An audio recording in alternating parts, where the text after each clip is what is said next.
This is your news source evening bulletin for today, Tuesday, the 19th day of July in the year 2022. I'm Gordon Mosley reporting, and here's what we're tracking tonight.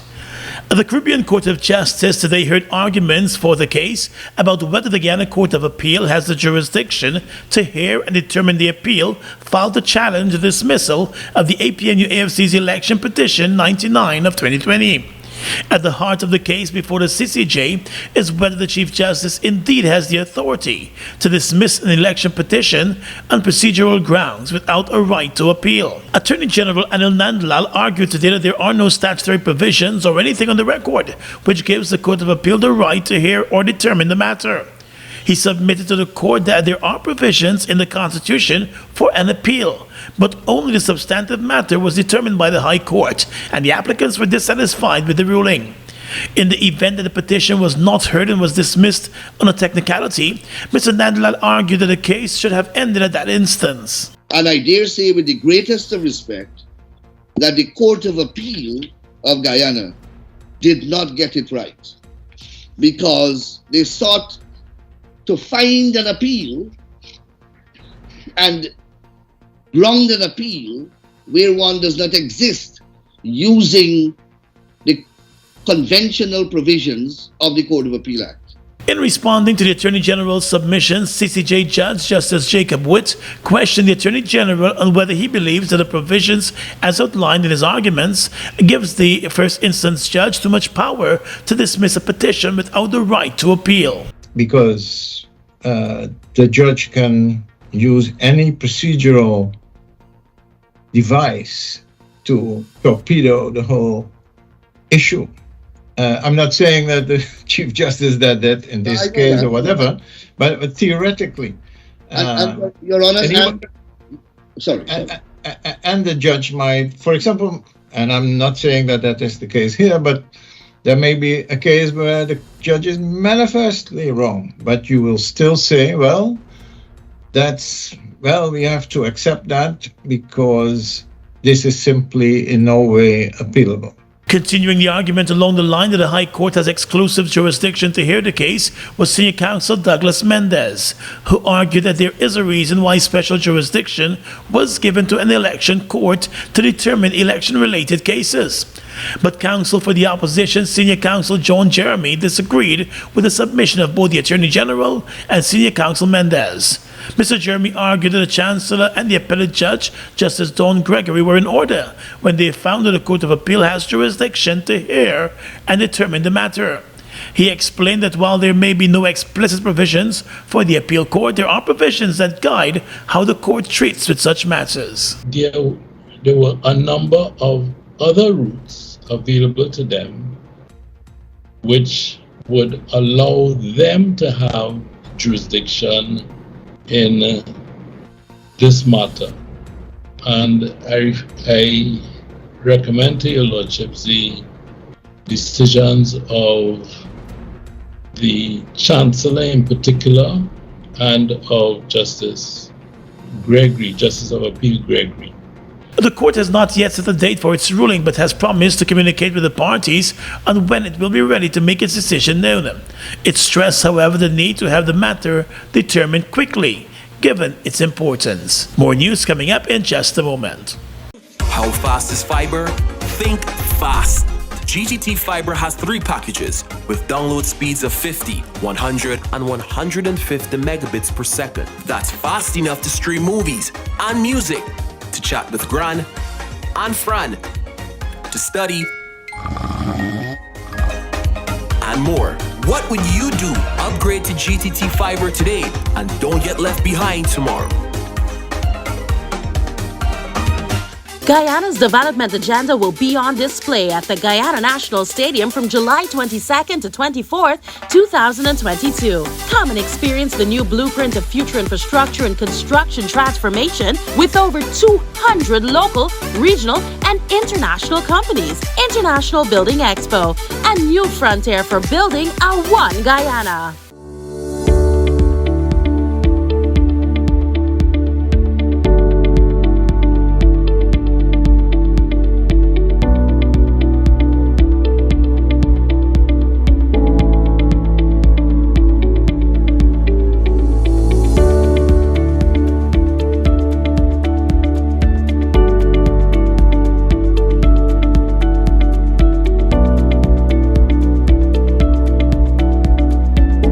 Give me one dembe for my whole family. Their bread is tasty. Dembe, bakery.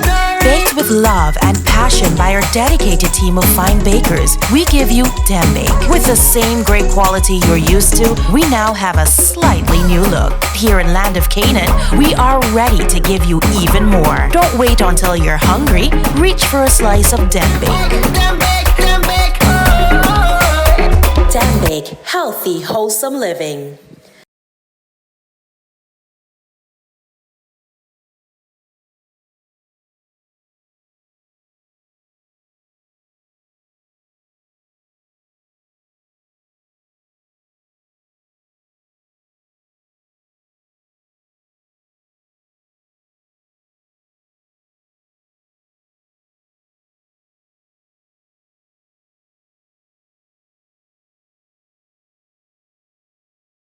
Guyana is receiving more profits from oil production than ExxonMobil and its partners in the Stabroek Bloc.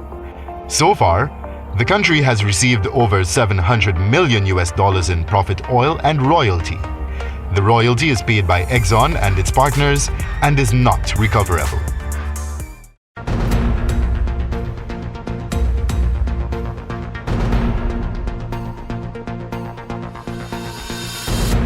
Welcome back. Caribbean Court of Justice Judge Jacob Wood today took a swipe at the slow pace at which election petition cases are being dealt with in Guyana. Admitting that the issue is not confined to Guyana, Justice Wood said the system here seems to be more comfortable punishing litigants for a few days of late service, but has not shown the same urgency to hear the substantive matter contained in the petitions. The system is very eager to punish, let's say, a few days delay in service, because that is what we're talking about. But then we are now 2 years after that election. That one petition that was allowed to continue is still somewhere. And Guyana is not the only country where this happens. He said election petition cases are of importance and should be dealt with quickly. It would seem, when I read these cases, that they take an awful long time.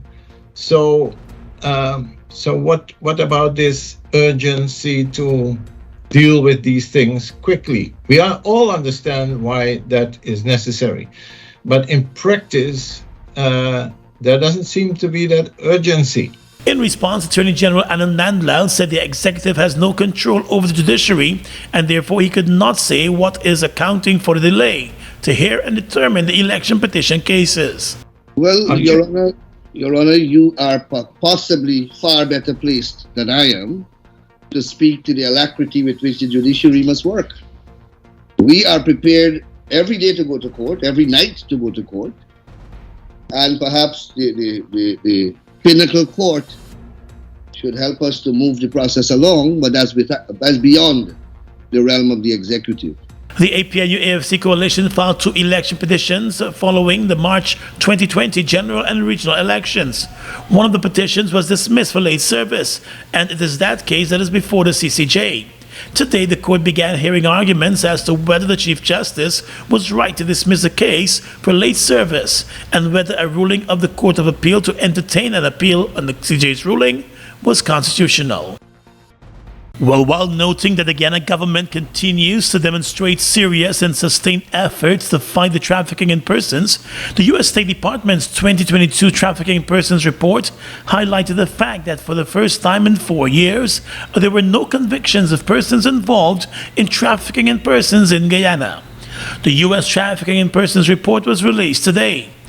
According to the report, although the government meets the minimum standards in the efforts to combat trafficking in persons, it did not convict any traffickers for the first time in 4 years, and also did not formally approve standard operating procedures to identify victims, provide sufficient security for trafficking victims at shelters, provide enough Spanish language interpreters, identify any victims among the vulnerable Haitian population, or adequately oversee recruitment agencies. The report found that in Guyana the judicial process remained low, with trafficking and other major criminal trials taking an average of 2 years and up to 3 years to be completed. It also highlighted the need for investigations to be done against officials who are accused of taking advantage of trafficking victims, citing reports from a group of Venezuelan women who were arrested and complained of being robbed of their money by the police. The U.S. State Department, which released the report, is recommending increased prosecutions and convictions in sex and labor trafficking cases. It believes those cases should be pursued under the Combating Trafficking in Persons Act of 2005, including for cases involving child victims. The report is also recommending that security be assured for victims, especially those residing in government shelters and their relatives. The Guyana government is also being called upon to formally approve and implement victim SOPs and fund specialized victim services, particularly for child, adult, male, and Venezuelan victims in their native language, including for indigenous populations. The report has also called for more investigation of trafficking in persons cases in remote parts of Guyana, where there are reports of people trafficking. Guyana remains on a Tier 1 in the annual report. The country is recognized as increasing its efforts to tackle the scourge of trafficking in persons. Get ready for the most anticipated launch of the year. It's the official launch of Book a Ride, Guyana's premier ride-sharing transportation service. And we're doing it big with a concert you won't want to miss. Featuring for the first time in Guyana, international dancehall and pop superstar Jada Kingdom. I can remember me did wanna hold up. I made it really just a something you know ready for. Go look the same way. Let's get married, done with the play dates. Alongside soca sensation Nessa Preppy. Red gal, whining red woman, whining red gal, whining red woman. Bollywood and chutney princess Savita Singh.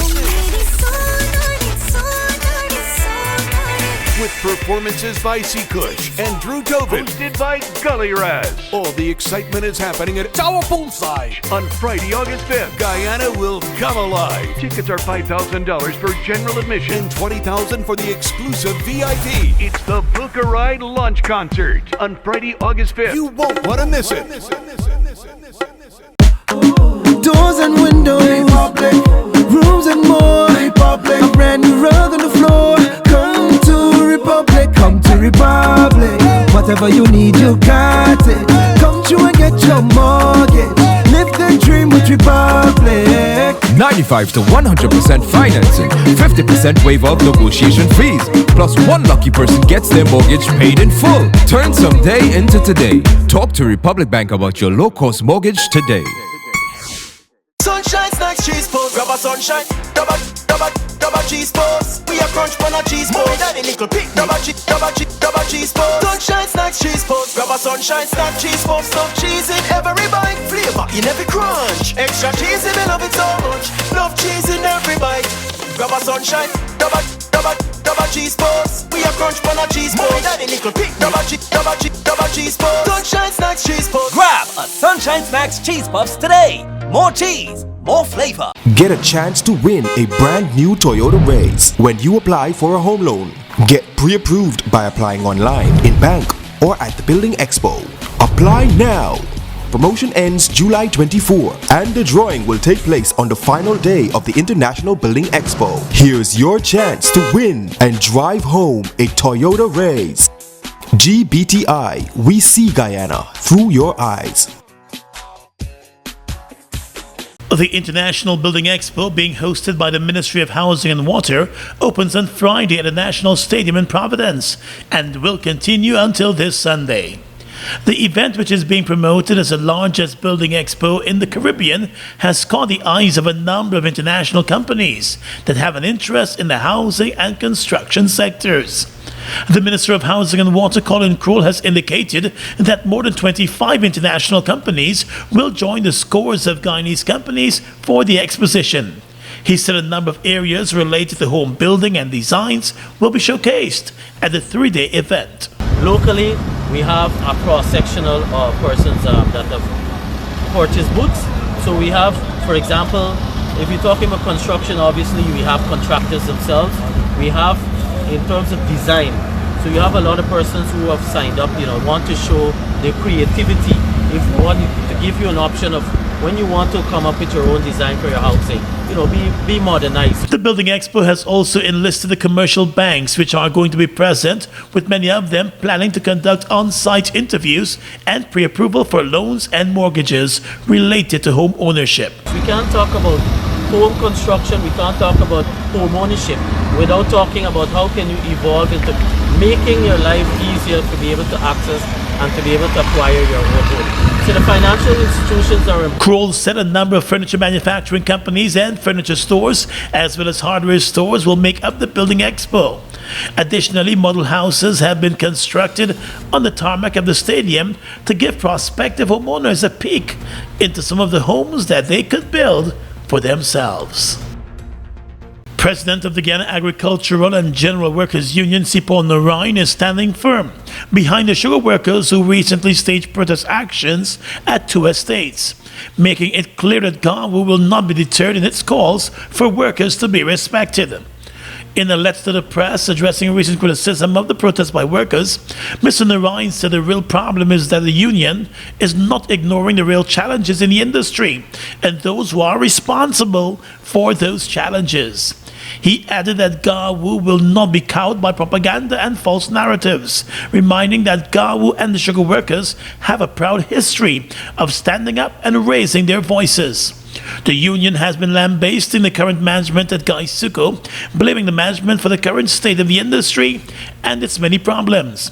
Just recently, GAWU pointed to the low first crop for sugar for this year, which was recorded as the lowest first crop in the company's history.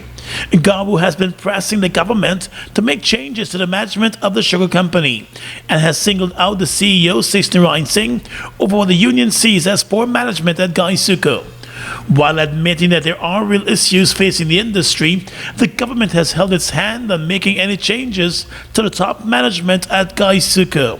Instead, President Irfan Ali has been talking about the billions invested in the sugar company since he took office 2 years ago. The International Monetary Fund has thrown its support behind Guyana's plans to bring down electricity costs through the landmark Gas-to-Energy project. This project is being supported by ExxonMobil and is expected to bring great relief to the people of Guyana through a massive reduction in electricity costs. Get a chance to win a brand new Toyota Race when you apply for a home loan. Get pre-approved by applying online, in bank, or at the Building Expo. Apply now! Promotion ends July 24 and the drawing will take place on the final day of the International Building Expo. Here's your chance to win and drive home a Toyota Race. GBTI, we see Guyana through your eyes.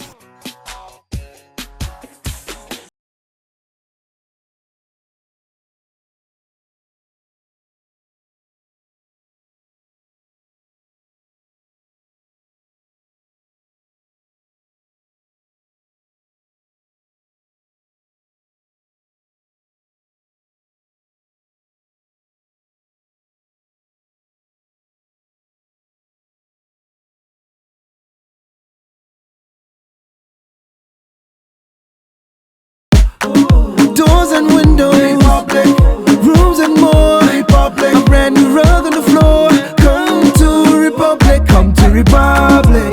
Whatever you need, you got it. Come through and get your mortgage. Live the dream with Republic. 95 to 100% financing, 50% waiver of negotiation fees, plus one lucky person gets their mortgage paid in full. Turn someday into today. Talk to Republic Bank about your low-cost mortgage today. Get in the game with Buster. Win a full gaming setup, Xbox X, gaming chair, gaming speaker and headset, or any of over 60 weekly prizes like Oculus Quest 2, Mini 2 drone, Nintendo Switch, and many more top gaming prizes. Check below for details. Fuel it up and drive, Super 95. Tune up. Fuel it up and drive, Super 95. Tune up. Protect your fuel system, boy. High mileage and performance, boy. Guyoil Super 95 gasoline gives you more reasons to drive and is available at 56 service stations nationwide. For affordable price, high performance, and high mileage, choose Guyoil's Super 95 gasoline. Fuel it up and drive.